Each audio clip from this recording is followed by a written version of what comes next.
हाय मेरे प्यारे दोस्तों, आप सभी का स्टडी पॉइंट यूट्यूब चैनल में स्वागत है। मैं अमन सिंह। आज मैं आपको खगोलीय दूरदर्शी के बारे में बताऊंगा। खगोलीय दूरदर्शी आखिर होता क्या है। तो मेरा पहला टॉपिक हो चुका है इसके पहले का, तो वो था संयुक्त सूक्ष्मदर्शी या यौगिक सूक्ष्मदर्शी था। तो टॉपिक क्या है, खगोलीय दूरदर्शी, यानी कि जो खगोल होगा। खगोलीय दूरदर्शी, दूर का मतलब दूर और खगोलीय मतलब अंतरिक्ष। जो अंतरिक्ष के होंगे दूर, बहुत ही ज्यादा दूर, यानी जो आकाशीय पिंड होंगे। क्या?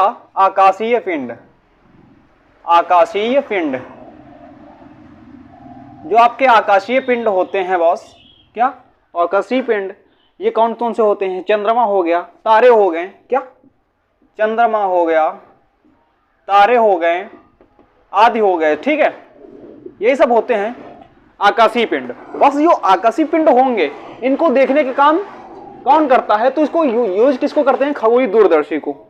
मतलब होते तो ये हैं, इनको कैसा, खगोल में अंतरिक्ष में होने के कारण जो बहुत ही ज्यादा दूर हैं, इस वजह से इनको बड़ा देखने के काम, जो आपका इसी जगह देख के जो दर्शन कोण मैंने आपको बताया था, जो किसी वस्तु का जो हमारी आंख पे दर्शन कोण बनता है, जो कोण का देखते हैं किसी को, वो दर्शन कोण कहलाता था।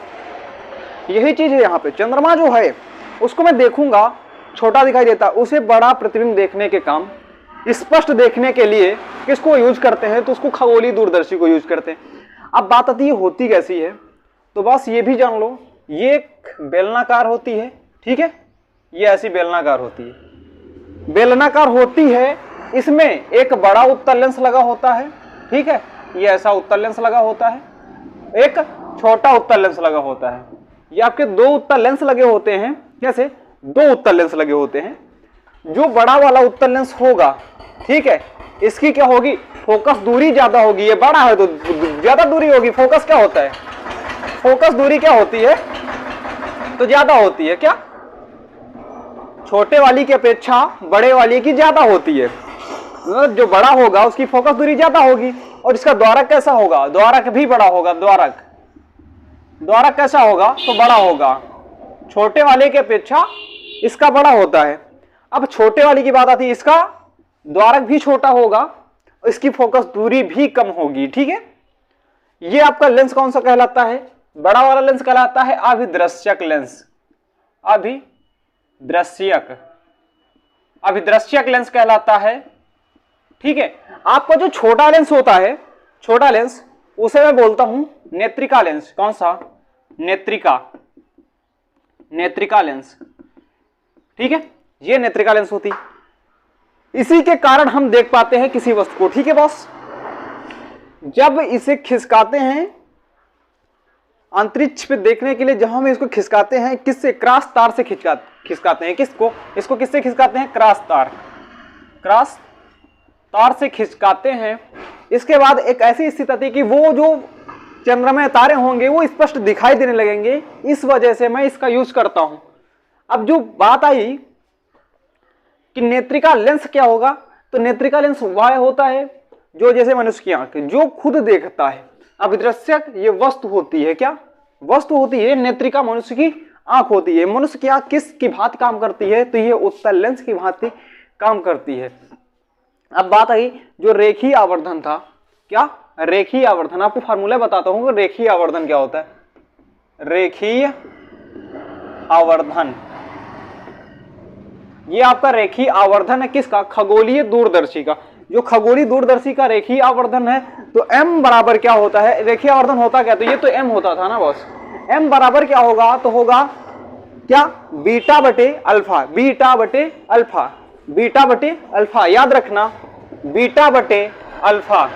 बीटा बॉस ऐसे b बनाना, उसमें लाइन लंबी कर देना नीचे की, ये बीटा बन जाता है और नीचे अल्फा होता है। बीटा क्या होता है? तो बीटा था आंख द्वारा, मतलब जो व्यक्ति था, ठीक है, जो आंख थी, आंख पर बना कोण था। क्या? आंख पर बना कोण था। ये आंख के द्वारा बनाया गया कोण था। किसके? आंख के द्वारा, ठीक है। आंख के द्वारा मनुष्य की प्रतिबिंब जो था वो आंख पे बन रहा था। किसका? वस्तु का। जो वस्तु का प्रतिबिंब था ये था वस्तु का प्रतिबिंब, ठीक है, वस्तु का था, ठीक है। ये नीचे वस्तु की थी और ऊपर प्रतिबिंब था। ठीक है। जब अंतिम प्रतिबिंब आंख के अनंत आंख पर कोण बनाता है, ठीक है, तो वस्तु ये आंख पर बना प्रतिबिंब कोण था, ये वस्तु के द्वारा बना कोण था, ठीक है। बस अब बात आती है कि जो प्रतिबिंब था, ठीक है, यहां पे लिखते हैं, जब प्रतिबिंब था ये, और ये रेखीय आवर्धन की बात बता रहे हैं। रेखीय आवर्धन जब बोल दे 25 सेंटीमीटर पे बने, किस पे, स्पष्ट दृष्टि की न्यूनतम दूरी पे बने, तो क्या होगा, क्या, स्पष्ट दृष्टि की न्यूनतम दूरी।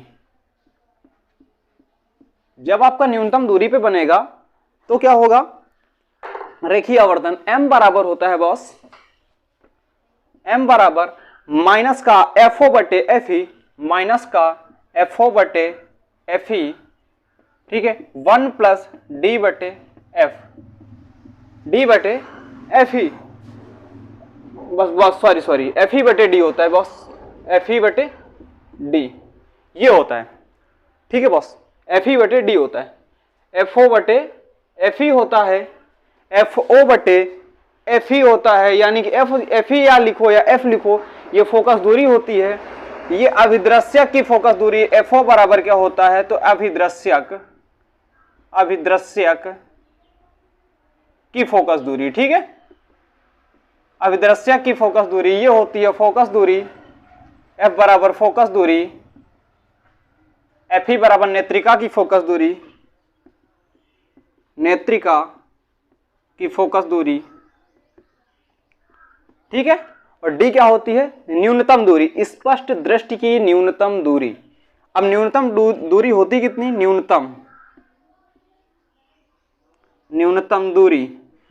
दूरी कितनी होती है, तो बॉस ये भी याद रखना 25 सेंटीमीटर, ठीक है, 25 सेंटीमीटर। अब आपसे पूछेगा, जो इनकी ये होती है कि लेंस रखे हुए थे दोनों, इनके बीच की लंबाई, दूरदर्शी की लंबाई क्या होती है, तो ये भी फार्मूला याद रखना, दूरदर्शी की लंबाई क्या होती है, तो यहां पे लिख देता हूं, दूरदर्शी की लंबाई, दूरदर्शी की लंबाई होती है बॉस FO बटे FO प्लस FE, ये होती है FO plus FE, FO plus FE, यानी कि जो लंबाई होगी वो किसके, ये आपका अभिदृश्यक लेंस था और ये नेत्रिका लेंस था, दोनों के योग के बराबर ही ये होगा ना लंबाई।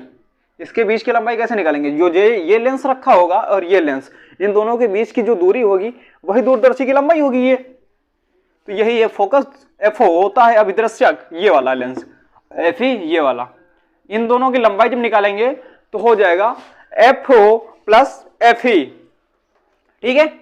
जब अनंत पे बोल दे, कहां पे, अनंत पे बोल दे, तो अनंत पे बस जस्ट इसका अपोजिट ये वाला उठा के रख देते हैं, क्या, अनंत पे बोल दे, कहां पे, अनंत, जब अनंत पर बोले तब रेखीय आवर्धन क्या होगा,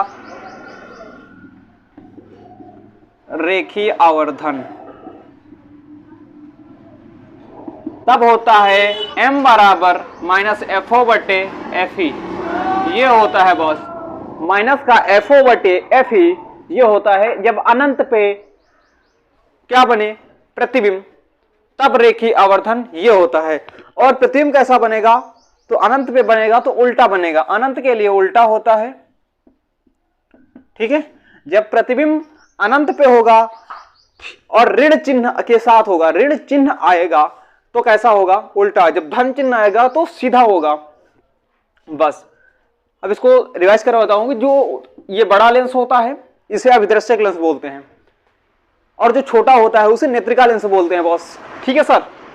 और दूरदर्शी की लंबाई क्या होती है, तो इन दोनों के बीच की दूरी जो होती है वही दूरदर्शी की लंबाई कहलाती है, यानी कि जो FO था और FE था इनके बीच की दूरी क्या थी, ये आपको कहलाती है क्या, दूरदर्शी की लंबाई या नलिका की लंबाई, ये कहलाती है, इसको नलिका की लंबाई बोलते हैं, क्या, नली की लंबाई या नलिका की लंबाई, नली की लंबाई, ठीक है, इसे हम नली की लंबाई भी बोलते हैं। अब जो न्यूनतम दूरी था, जब प्रतिबिंब न्यूनतम दूरी पे बनता है तब रेखीय आवर्धन क्या होता है, तो m बराबर FO बटे FE या FO बटे F या FO बटे FE, जो F था वो फोकस दूरी था, फोकस दूरी कहां से, आंखों से था, तो वही चीज है, FE लिख दो तो कोई दिक्कत नहीं। जो दूरी थी वही है नेत्रिका की दूरी, 1 प्लस FE बटे D, 1 प्लस FE बटे D ये थी।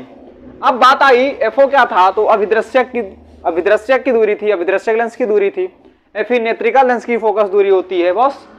उसके बाद बात आती है कि रेखीय आवर्धन क्या होता है, तो रेखीय आवर्धन होता है बीटा बटे अल्फा। बीटा क्या था, तो अंतिम प्रतिबिंब जो आंख पर बने कोण को किसको, आंख पे बने कोण को बीटा बोलते हैं, वस्तु के द्वारा बना कोण अल्फा कहलाता है।